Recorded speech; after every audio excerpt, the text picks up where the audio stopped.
I'm just going to leave it just a moment for people to carry on coming in, and then we'll get started.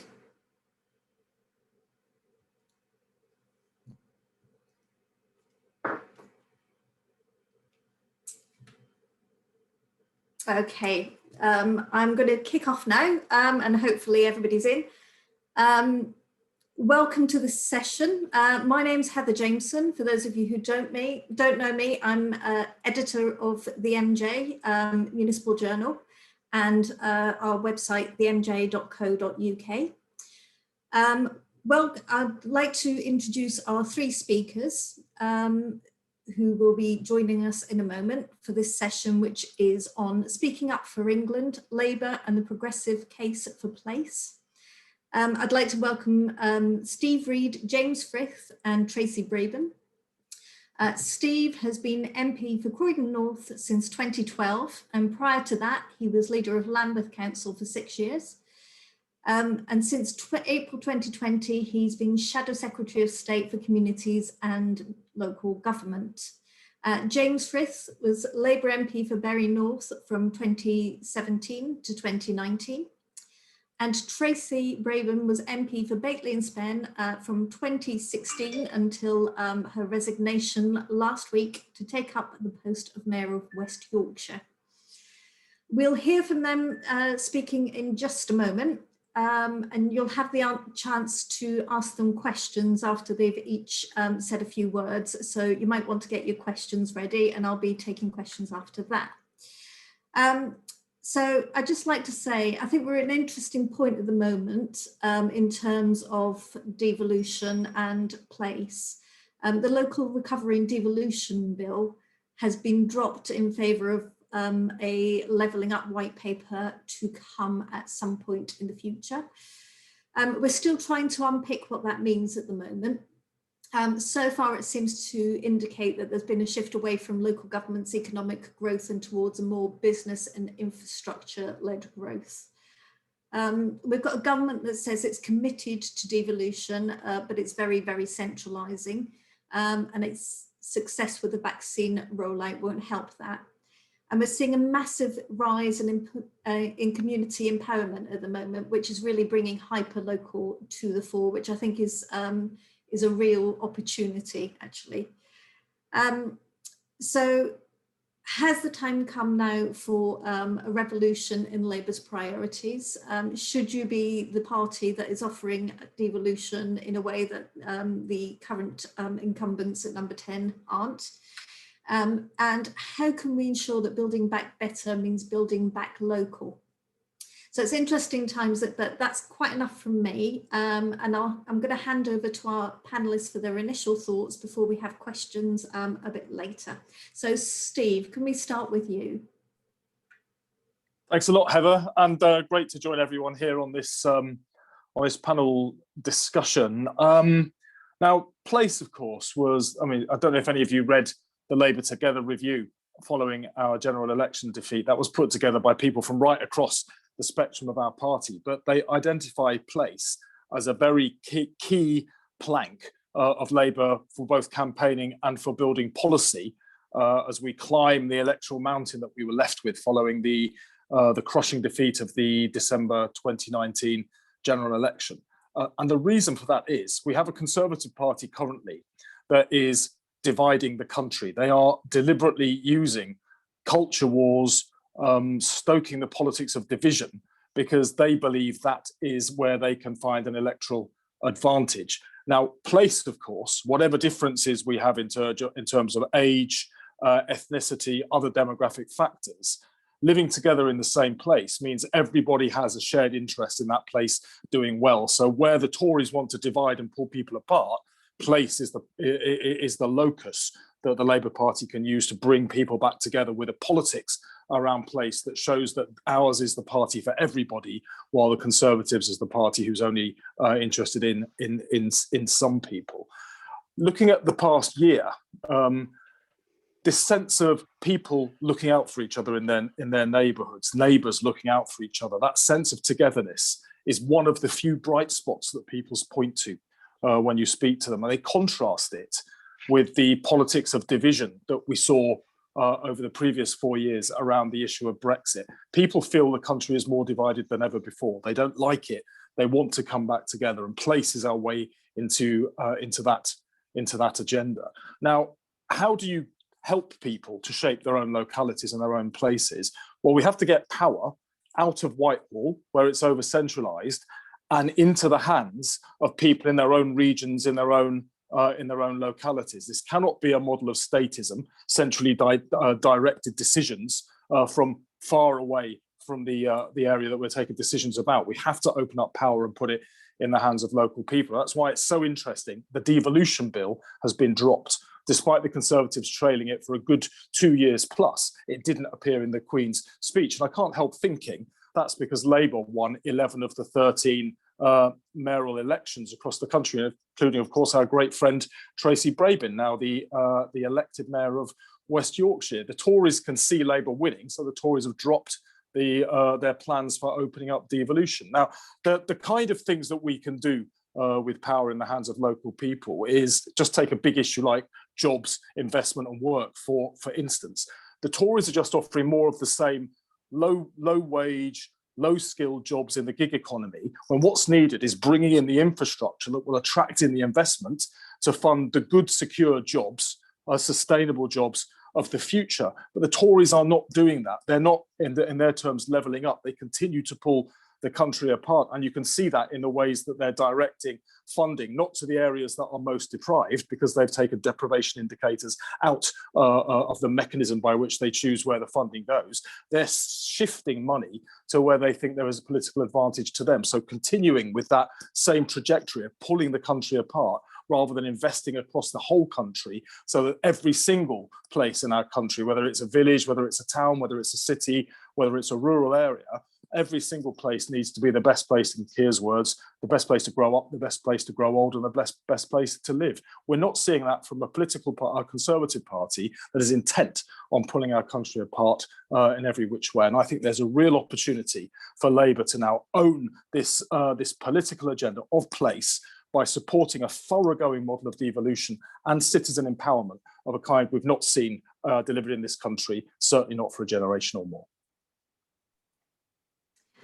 Okay, thank you for that, Steve. I'm going to hold off questions for each of the individual speakers until after we've heard from everybody, but I look forward to coming back and talking to you about some of that. James, perhaps we could hear from you next. Yes, thank you, Heather, and good to be with you all here this afternoon, and my congratulations especially to our new Mayor, Tracy Brabin, West Yorkshire. I look forward to following the wonderful work that you're doing already so quickly into your time. Look, I think I'd like to contribute to the policy debate on this. I'm very passionate about the place of town, about patriotism, about English identity, but I think we're at a moment where simply banging on about austerity doesn't get us anywhere, doesn't get us any votes. People are now ready to point at Labour councils in Bury for a lack of change in their communities, despite local government always and forever being an inherited position from central government. And so I want to talk about what I think's changed in recent months, recent years. And I think that is that the pandemic has shifted how and where many of us work and the expectations that come from that, so that as a party we can be ahead of the curve and begin to present real opportunities for underfunded, overlooked towns as Bury. And an emphasis on working from home, I think, could rejuvenate towns and rebalance the city and town divide. We're doing very well in cities. We don't want to undermine or underestimate the impact that Labour has in cities, but now we've got to try and export that success. And the challenges British towns like mine in Bury have faced this last decade is described as easily as ABC: austerity, Brexit, COVID, and a simple sum of endurances in a frankly a hard 10-year stretch. So the challenge for the next decade is how we restore that social, economic, cultural capital in our towns. And I think the mandated work from home revolution gives us that chance to change for good. So a couple of ideas. Online shopping has sapped so much energy and clout from the high street. Working from home 2 days a week will see an improved level of workforce stay local, hometown shops improve, eateries can expect a boost. spreading the demand for services and facilities as well in the borough or market towns as mine across the week will also mean improved access, which is not simply about Labour banging on about additional spending or austerity, which I'm afraid is what a lot of people, a lot of former Labour voters in Bury feel, if not explicitly articulate, but definitely is said. Reduced traffic, of course, is an improved prospect, and that will shrink journey times and savings from work. How do we articulate that in policy terms? How do we stir that local economy as a result of working from home, not exclusively and entirely and only, or a sort of shift from one way to the other, but how do we divert that the funds that you would otherwise spend in larger chain stores in cities and global coffee shops to the smaller independent towns? And actually, furthermore, how do we encourage that investment in the towns because of that changed behaviour? Towns will need support and robust policy to power this revolution. That's for us to come up with. But one suggestion, some work that I worked on, some ideas that I worked on with Tracy, funded by a windfall tax on the National Lottery, but going further than that, and a revenue stream thereafter to sustain it. So what is a competition for the new operator, which I think was due in February of this year, to take over in 2023? Why are we not stipulating terms within that of a premium that actually is directed explicitly to towns, the underfunded towns, guided by demographic, socioeconomic data? This is within reach. We should be arguing for this. Further to this, the planned digital services tax, I think, needs to be allocated far more ambitiously to the reimagining of high streets, because pride in place is so important. The Levelling Up Fund, suddenly, just as the big society was a steal from the cooperative movement, so too is levelling up when Bury Market is considered to be the jewel in the crown of Bury Town Centre, is potentially going to be the beneficiary of a £20 million fund from a Conservative government. I don't deny that's a good thing to be in receipt for that, but why on earth aren't we advocating this sort of investment with very clear, explicit ideas to celebrate heritage, to celebrate identity to town level, and the public spaces that are traffic free, walker, bike friendly, etc., clean air. Finally as well, look, I think we've got to look at where the money is in the system, as opposed to simply saying local authorities need more. They definitely do, but also it's how we use the money. So let's scrap local enterprise partnerships. These business-led partnerships don't have any scrutiny whatsoever. They're not elected, and they are the great and good, but without any kind of public input. They're largely funded professional networks, and they're of varying quality. So replace that with a leaner structure, possibly an idea for our metro mayors, just as police commissioners are then accountable to their local communities as to the plans for their towns, for their businesses, for their investment. So too, suddenly, the mayoral presence has to have an accountable section, if you like, or answer to what they're doing vis-a-vis the equivalents of local enterprise partnerships. Business rates, I think, should be reviewed and replaced by local set proportion of corporation tax. Why can't Manchester or Bury rather set corporation tax within a within a bracket, much like council tax is determined according to level of need in our borough?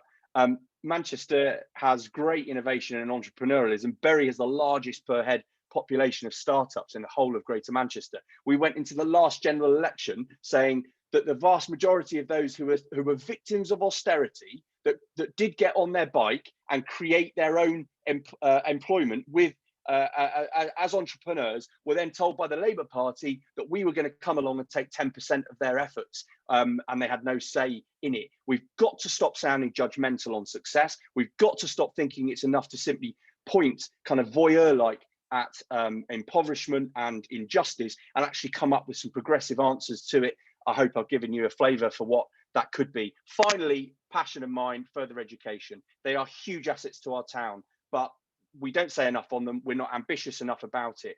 What do further education authority colleges rather get if they better link to universities? Universities typically a city, FE colleges typically in towns. How can we formalise that link and ensure that the assets in a higher education establishment benefit the towns and the FE colleges like mine in Bury? Finally, Bury Football Club, 135 years, a joint enterprise crime, the current owner, the former owner, and the EFL. But it's bigger than just the loss of a football club. It ripped out the social, economic, and cultural capital, the heart of a town that was increasingly in the shadow of both the city itself and Manchester City, Manchester United. But it played to a sense of unfair. It played to a sense of life being, decisions being made about people's lives with no real right of recourse. And I think that's why austerity, Brexit, COVID add to that Bury FC for Bury, and there'll be thousands of other equivalences, whether that be libraries or the loss of museums or the loss of high streets across our towns. It's a really exciting area of policy for us. We should be spearheading it and making people feel good about the town they live in, as opposed to simply where they live to travel out for work. Okay, thank you for that, James. Lots of stuff there. Thank you. And yes, I have very recently written something on the connection between communities and football clubs and how it affects councils and everything else within the community. So completely with you on that one. Last but not least, huge congratulations from everybody, obviously to Tracy for the big win last week. But I'll hand over to you for your initial thoughts. Thank you so much, and thanks for the invitation today. And honestly, there are no better advocates for our communities than the two speakers, Steve and James, particularly working closely with him to bring offer for towns across the country, drawing towns into Labour conversations and policies. It was a really important piece of work, and he is a massive loss to Parliament. And I'm sure, James, if you're thinking of heading back, you will have lots of support from us and across the country, because you're a really energetic, passionate, great thinker about what needs to be done in towns and villages across the country. So yes, thank you for your congratulations. It's been a heady week or so, and I'm going to just think about my contribution about a little bit about the campaign and how the sense of place and belonging and identity and pride sort of helped us win. And there are a couple of people on this call, on this webinar as well, who were pivotal in that win. So if I could just take a moment to just thank them for all that they did. Certainly we did better than the pollsters or the pundits predicted, and to be the first ever woman Metro Mayor in the country is gives me huge pride. And Angela Rayner terrified me the other day when she said, after Nicola Sturgeon, you're probably the most powerful elected woman in the country. So no pressure there. Thanks, Angie. But to be honest, it was a tough campaign. It was in a pandemic, so there was no door knocking, no rallies, physical phone banks, no street stalls, visits to businesses, leafleting at school gates. And knowing that, we needed to have a really bold offer to drill down into that question: what is the Labour Party for in our towns, cities and communities, and particularly outside of the metropolitan elite? What difference would a Labour mayor bring to the region? Who are we trying to win over? Why should voters trust me and Labour over anybody else? And what is our unique message? I felt that whatever it was, it had to be positive, upbeat, aspirational, policies rooted in the day-to-day lives and hopes of the people of West Yorkshire. And obviously to cut through, so much was going on in people's lives because of COVID. People were losing loved ones, becoming ill. We know that the 3 million excluded and self-employed, they were losing businesses and potentially homes. It was a really difficult time for so many people. We had to cut through that. So we had to be bold and dynamic and understand that a sense of belonging and place absolutely pivotal to that. We couldn't just snipe at government's failings. We needed to offer something new for the future to give people hope that once this crisis was over, their lives would be better because they had a Labour leader in place to help that vision come to fruition. And I think that's where understanding our community is absolutely vital. I was born and raised in West Yorkshire, and using my experience, not only in my life, whether that's growing up in a council flat or being on free school meals or having opportunities delivered to me by a Labour government, the conversations I've had as a Member of Parliament for Batley and Spen, I felt I understood what's holding us back, and whether that's poor bus network or a lack of good, well-paid jobs for our kids, I had a pretty good idea, I think, of what people wanted. So we had to translate that that understanding into commitments for the region. And a powerful strand to that was fairness. And it links to place, because so often it feels like it's not just the north-south divide, but it's the town and city divide as well, that if you live in Ilkley, at one part of West Yorkshire, you could potentially live 10 years longer than if you live in Dewsbury.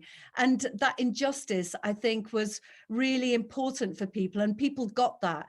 And I think that's why the policies that I was standing on, my manifesto commitments, really chimed with people.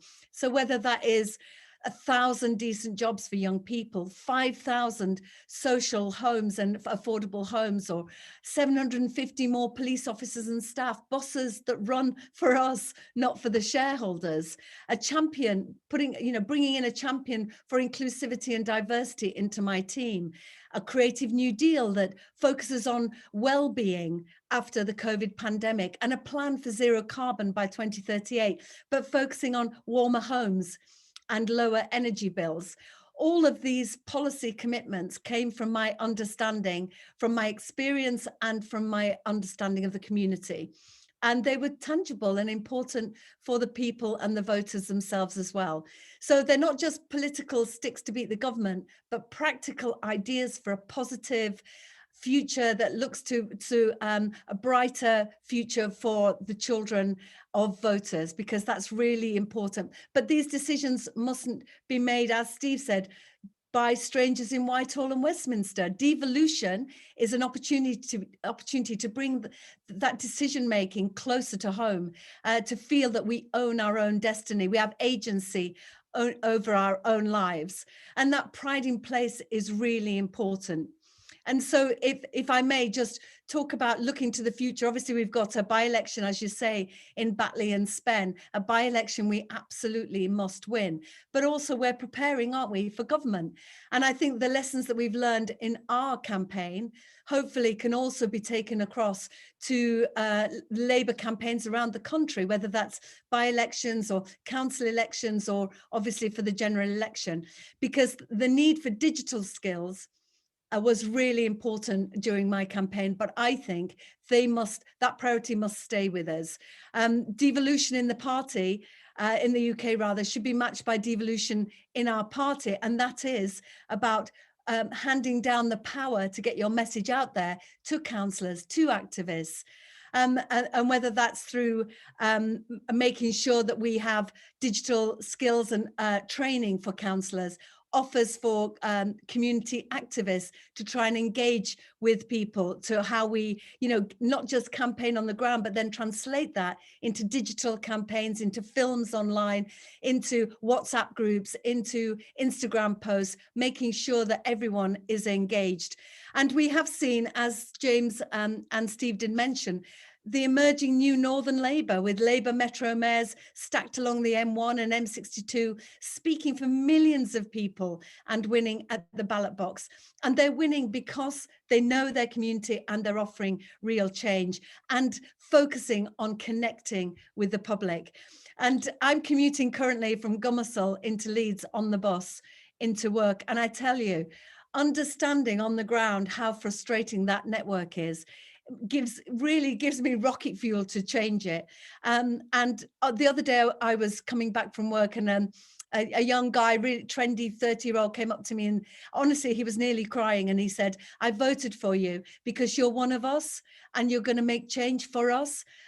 You grew up on a council estate, so did I, and I know that you really believe in us and you've got hope for us in the future."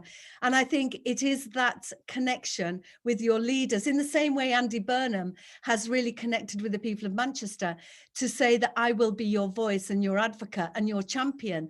is something that I really buy into, because I'm a passionate advocate for West Yorkshire, always have been since becoming a member of Parliament. I know that what we can achieve and what our optimistic vision can deliver for our community. So while it's only my first week in office and we've had some good wins even in just the last 7 days, I'm looking forward to winning. I'm looking forward to being the champion for my region, but also using my understanding of place and working with colleagues like James and Steve to go further, to make sure that whilst the mayors have done well, and in Wales we've done extremely well in government, we need to translate that across the whole country so that we finally do get into number 10 with a Labour leader. Thanks.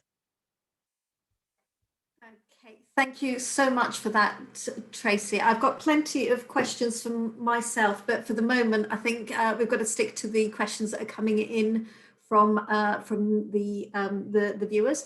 So let me start off with one of those questions. What I'm going to do is just ask each question to one of you, and then beyond that, if we've got plenty more time, then we can you can all pitch in with some of the some other responses. So I've got one here from Charlie Hicks, who's a Labour and Co-op Oxfordshire County Councillor, who won, he says, because of the Green Deal principles, low traffic neighbourhoods and participatory politics. And he's asking, what does, he's saying, I think we reimagine our cities by removing unnecessary car journeys out of our cities and redesigning the public realm for people. What do our panelists think of these ideas? James, can I throw that one at you? Yeah, no problem. I think it's a great point, Charlie. I'm glad to hear that you're picking up votes off the back of the work that's gone on with the Green New Deal. I guess what I was saying in my remarks really is very much the same point that you've made there. I think one of it's tricky ground talking about opportunities after a disaster or a pandemic. So I'm not going to go near that. But what I would say is when we sort of come back better, our expectations will have changed, and I think therein lies an opportunity to improve and increase our pursuit of the green agenda. People's expectations suddenly actually working from home no longer is a problem for infrastructure or connectivity for a great number of people. Clearly that's not true for all. And so I think it's about how we harness that with ideas that either reward that or encourage businesses to be doing that, or simply just to be seen as encouraging that as a way in which an employer operates.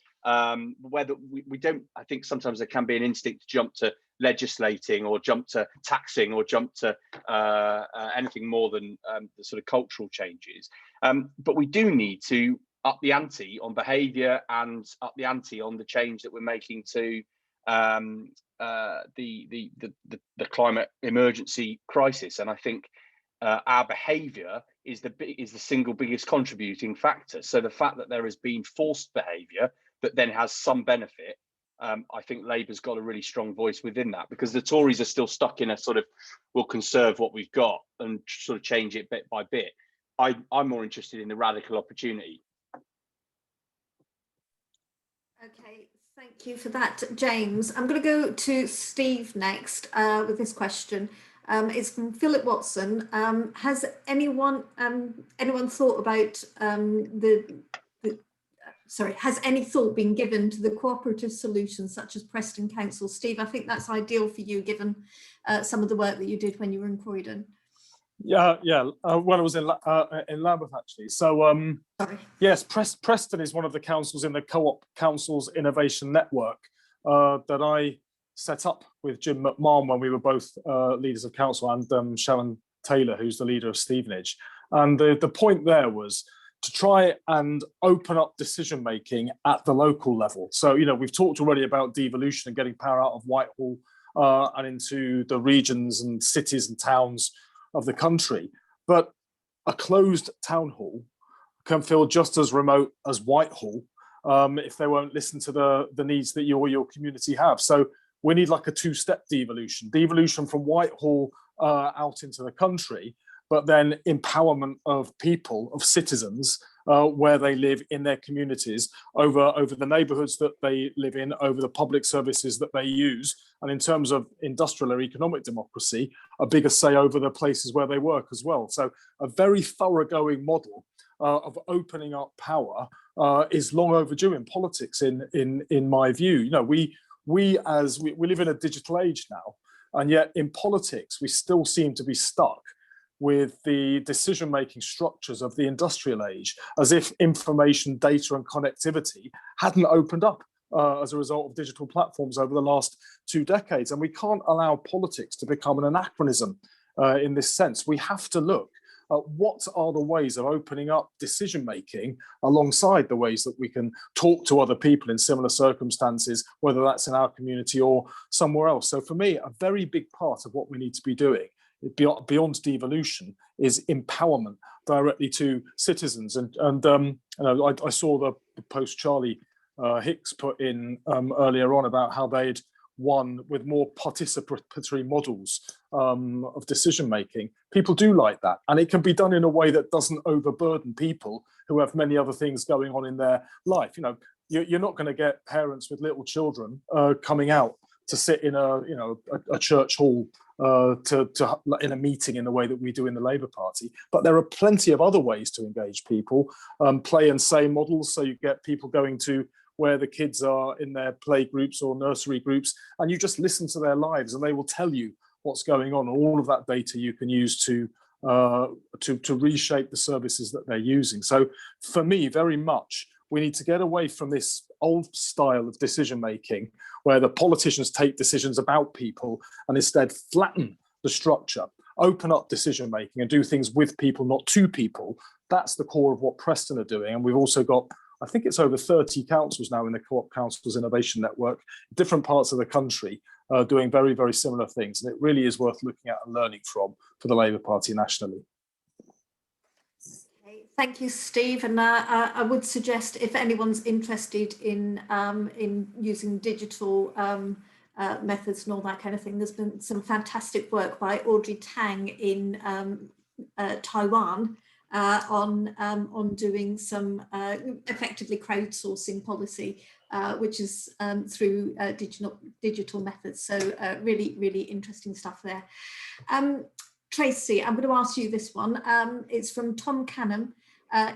Can Labour put forward a progressive case for place without going fully into a federalism model? And how does this potentially conflict with Labour's stated opposition to a second referendum in Scotland? I noticed both James and Anwar Sarwar this morning both talking about English identity, but you'll be able to tell us a little bit that actually is there an English identity, or do you think people are much more wedded to being Yorkshire? Well, that's a really, really wide-ranging question, and I'm going to be dead honest with you. I've not had much oversight of what's been going on in Scotland. I've been absolutely focused on what's going on in West Yorkshire. But interestingly, in the West Yorkshire mayoral election, the Yorkshire Party did incredibly well.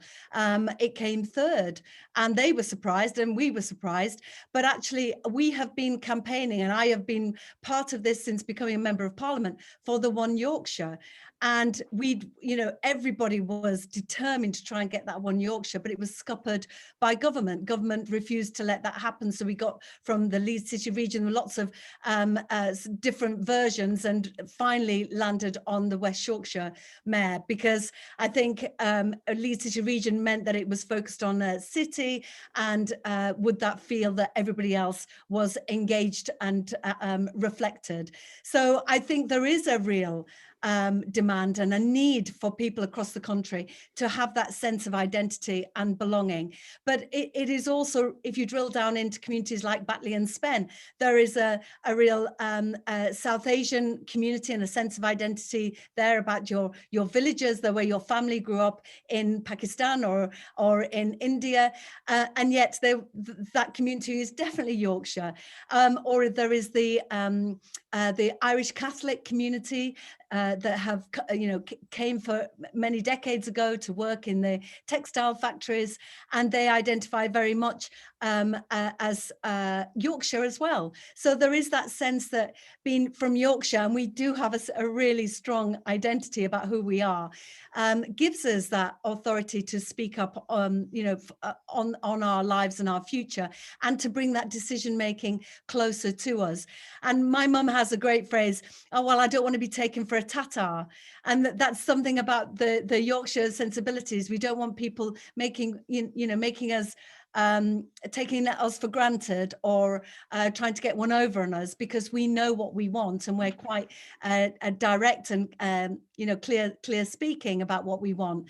I think certainly across the country, I just saw Dame Diana Johnson on the politics programme this morning talking about Hull and their desire for their mayor. And I think we have seen that the mayors are successful. The mayors can change people's lives, and that devolution needs to really go up a gear. We know that government potentially backing off that track, but we must make the case that the people outside of London have an opportunity to make decisions about their lives, and they need that individual to help make the case on their behalf. And certainly I'm not sure that we can make any equivalence between Scotland, but I do know that Ian and Anna Sawa are making a brilliant case for Labour in Scotland, and we have to make the case across the country that it's Labour on the ground, Labour councillors, Labour councils that basically supported us during the COVID pandemic. They were the ones that were feeding hungry children. They were the ones that were providing tech and laptops for kids who had none at home. They were the ones that were running out testing, tracking and tracing, and rolling out the brilliant vaccination programme. So we need to keep making that case that local is good, and local leadership is where we need to be going. I'm not sure that answered the question about Scotland, but I will leave that to others who've had more oversight of what's been going on. No problem. Thank you, Tracy. I think we've got some more questions on mayors coming up, so I'm going to try and amalgamate some of them. But on a similar note about identity, we've got a question here on what thoughts have the panel got regarding how our offer around place can accommodate the differing challenges facing coastal towns and rural areas, places where Labour doesn't do as well, and where we'd need to win to need to improve to win a general election. James, can I ask you that one? Yeah, sure. I did a lot of work with, I was on the Education Select Committee, and the government announced TLevels as a reforming piece of qualification.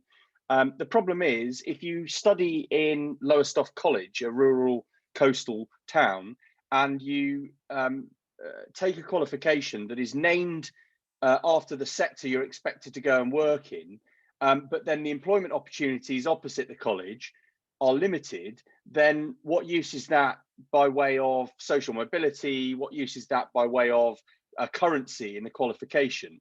And it strikes me that we are, as a body politic, so detached from experiences of people out on a limb, essentially, whether that's geographically, whether that's on a rural setting, or whether that's more closely to this on towns and that sense of place. Because a lot of policy is driven by inner city experiences, which we take for granted and therefore assume others have got it. So we do need to have, as a Labour Party, a very clear plan for a progressive British and English impact on coastal communities. They often have the highest proportion of neglect and isolation. They have huge levels of poverty, but there's also a strange mix then of retired with wealth, where actually the right investment in these places could utilize the natural heritage, the coastal features of an area like Lowestoft. I know it because I do some work out there, or Burnham-on-Sea in Somerset, where my mother lives, or closer to home in the areas like Morecambe. The reason why I mentioned TLevels is because if you join a further education policy and qualification and education emphasis to industry, then you're connecting the aspirations, the hopes, the journey that your young people are taking towards being the future of those industries as well. And yet, it's not enough to simply create a qualification that might be of use to students in a coastal town if actually it has no currency thereafter. So I've a long time thought, and the fact you've mentioned coastal towns reawakens this in me. I've long thought that we should have a quite explicit dedicated manifesto for coastal towns as part of the overall town proposition, because the infrastructure there, the untapped potential, and a kind of source of the sort of visitor and event economy, which a lot of high streets need to become, having not been. I think coastal communities are really important to look at, and Simon in Suffolk agrees with me. So that's two of us that believe that. So let's go, Simon. Helps if I remember to unmute. Thank you for that, James. Right, I'm going to sort of amalgamate a couple of questions for you, and I'm going to throw them to you, Steve. We've got Polly Billington suggesting a council of metro mayors, reporting directly into the party leadership, and Charlie Hicks asking about councils and mayors working together to create more devolution. I mean, what's your view on that? Do you think there should be much more working together to in order to get to create more power across the? I mean, yeah, there's an obvious yes to that question. We should all be working together more, but I think we need to learn from where we're winning. And the last set of local elections were mixed. Just one way to put it, across the country. And although we were all very devastated by the results from Hartlepool, we won Cambridgeshire, we won the West of England off the Tories, we were winning seats in Sussex, in Oxfordshire, I think. We won Chipping Norton in David Cameron's old stomping ground, we won seats in Hertfordshire, won seats in Greater Manchester. So let's listen to the people that are winning and hear what they've got to tell us about what they're doing that perhaps we're not doing in other places. The second point is, let's listen to the people who are in power for the Labour Party in different parts of the country, because they are innovating and doing things differently. I'm thinking back now to when I was a council leader up until 2012. We were so frustrated. We never seemed to get a hearing from the party nationally, although there was a lot of innovation going on right across the country where Labour was in power. And I know that's the case still today. Just on this call, we've been hearing about, participatory models of engaging residents in one part of the country. Tracy's already only been elected a week, already making a difference in West Yorkshire with what she's doing. Well, we've all seen what Andy Burnham's been able to do in Greater Manchester as well, and Sadiq Khan in London. Let's pull these people together and let's treat local politicians and regional politicians with the respect that they deserve, but that actually in the Labour Party throughout my lifetime in it, they've never really been given. I think we really do need to equalise respect so that national politicians go out there and listen and consult on the ground about how we're winning in certain places, how we're transforming people's lives in certain places, identify the lessons from that, and then take that as part of a national offer. Only next time, and I really do believe this strongly, we can't just have one prescriptive message from the centre about this is what we're going to do to each part of the country. Part of our offer, at least, must be that we will win power to give power away so that people in their own localities and regions can take the decisions that are right for them, rather than somebody sitting in an office in Whitehall thinking that they know everything about everywhere when absolutely they cannot. Okay, thanks, Heather, Steve. could I just, James, Heather, I know you want to come in. Yeah. Could I just ask Steve a question? It's not. I'm not going to bowl you a Yorker, Steve. I just interesting thought that typically the school of thought is that when the Conservatives are in government, which they appear to be far too often for our liking, local authority elections tend to go better for the Labour Party. Do we risk, do you think, continuing to do well in local authority and local government elections, whereby somebody or a household may determine that on my patch I want Labour's values and Labour's instincts, but that nationally they, for want of a, well, for use of a deliberately provocative term, they outsource the country to the nasty party to do all the kind of the bigger stuff, and that somehow we're seen as the Labour Party for locals, but the Tories are the party of government? Is there not a risk that we end up talking up our successes in local government, but failing then to understand why people won't give us the keys to the country? Yeah, I see what you're saying, but I don't agree with that, actually. I think they're different elections, aren't they? People should be voting locally on the local issues and what Labour's offering to do locally, and nationally they should be voting on what Labour's prospectus is for the country. And I'm thinking back again to when I was a council leader. It used to really annoy me when national politicians would respond to local elections as if it was just a referendum on the national politicians. Because if you fight a good local election on the right local issues that are relevant to people's lives, then that is how people will vote. If you don't, then they'll vote on other things, which may well be what's going on nationally. I think the answer to this, James, is to tackle on the things. The national Labour government needs to tackle the things that can only be done nationally. So, for instance, if we take, inequality, for me, we're having a big conversation at this conference today. What's Labour for? One of the things has to be to tackle the inequalities regionally and in communities that really hold people back. Some of tackling that will have to be done nationally. Some of it is about opening up power. Some of it is about making sure that the investment goes into the infrastructure that we need to bring in the investment to places like rural and coastal towns we were just talking to. National government will need to do some of that. But locally, Labour can also be opening up power to people so that they have a bigger say over their neighbourhood, over their community, about how development and regeneration will happen in their locality, about how their local public services will operate. So there's a theme that binds all of this together. It's opening up power, citizen empowerment, transforming the country in every single part of the country, not some of it, but it must have a national aspect to it, must have a local aspect to it, and those two things won't always be identical. Steve, and I would completely agree with you. I think the mayoral election shows a lot of people voting on the local issues, because the mayors who did really well, who did good things, got back in, and the ones that didn't were kicked back out again. And talking of which, Tracy, I see that you have your hand up, so I'm going to bring you in.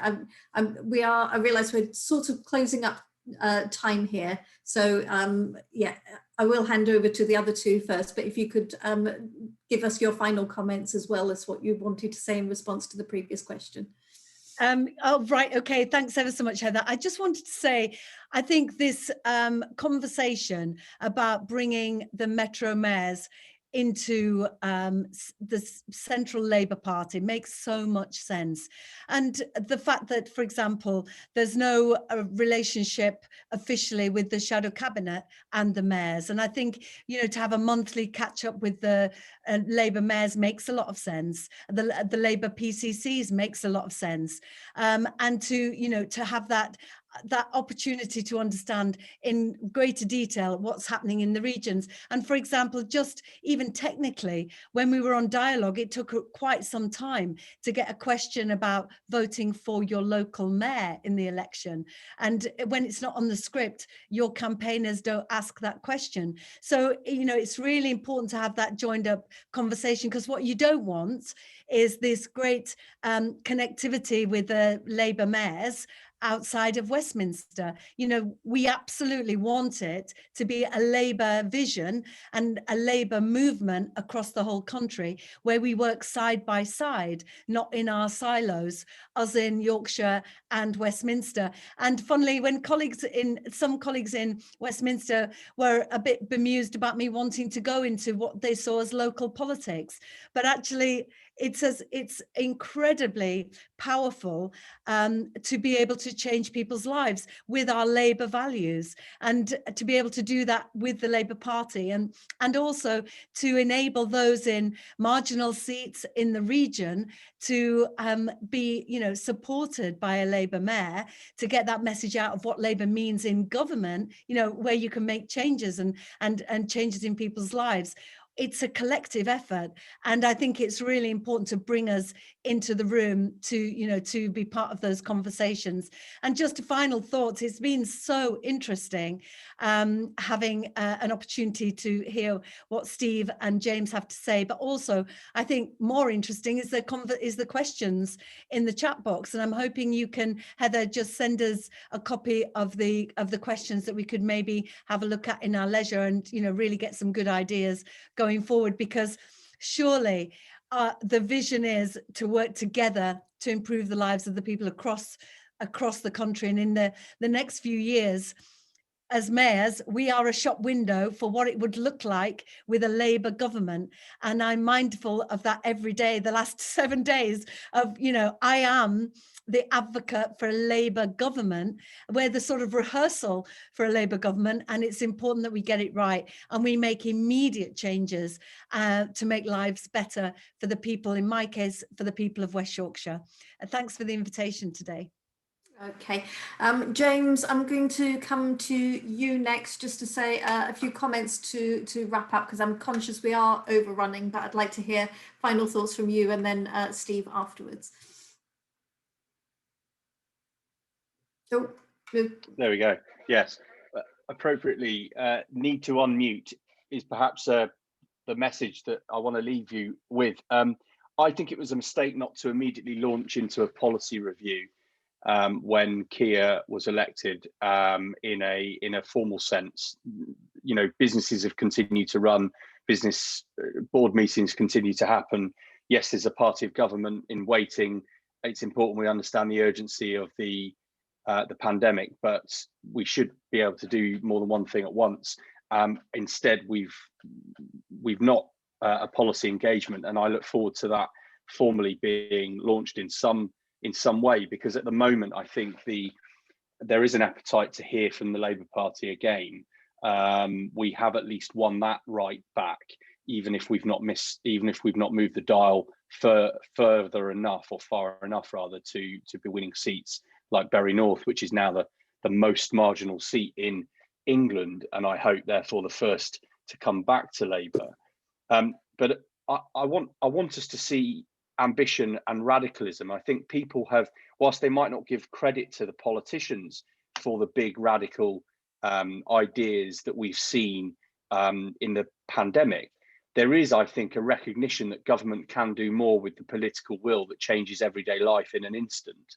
And these enormous possibilities, these giant ambitious projects, you know, why wait till a pandemic before the equivalent is done on social care, the equivalent is done on employment and industry and investment in towns and coastal communities and identity in high streets and all the things that we've talked about.